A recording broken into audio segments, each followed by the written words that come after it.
Hello everyone, welcome my छोटो मिठो mini ब्लगमा। आजको ब्लग स्पेसल चाहिँ पकोडा हो। पकोडा चाहिँ मेरो बुवालाई एकदम खान मन लागेको भएर चाहिँ पकोडा बनाउँदैछु। बुवा चाहिँ नेपालबाट आउनु हुँदाखेरि चाहिँ बेसनको पिठो पाइन्छ कि पाइँदैन नानी, मलाई पकोडा खान मन लागेको थियो भनेर भन्नुभएको थियो। मैले पाइन्छ बुवा भनेर चाहिँ आज चाहिँ बुवा आउनुभएको 1 विक पनि भइसक्यो। अनि बुवाको लागि चाहिँ म यसरी पकोडा बनाउँदैछु। पकोडाको लागि चाहिँ बन्दा प्याज अनि काउलीफ्लावर पालकको साग राखेर चाहिँ बनाउँदैछु। आलु चाहिँ मैले राखिनँ किनभने बुवालाई चाहिँ सुगर छ। अनि यसरी चाहिँ मैले पकोडा बनाउँदैछु।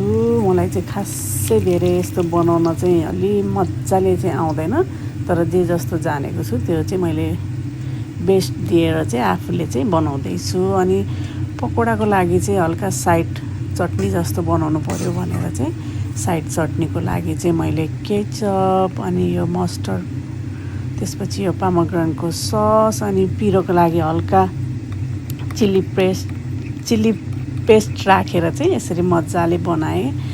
अनि यो चाहिँ हल्का अमिलो अनि पिरो पिरो हुन्छ। मेरो पकोडा चाहिँ लगभग सबै रेडी भइसकेको छ। गर्मी भएको कारणले चाहिँ मैले कोकोनट वाटरसँग खाँदैछु। Thank you for watching.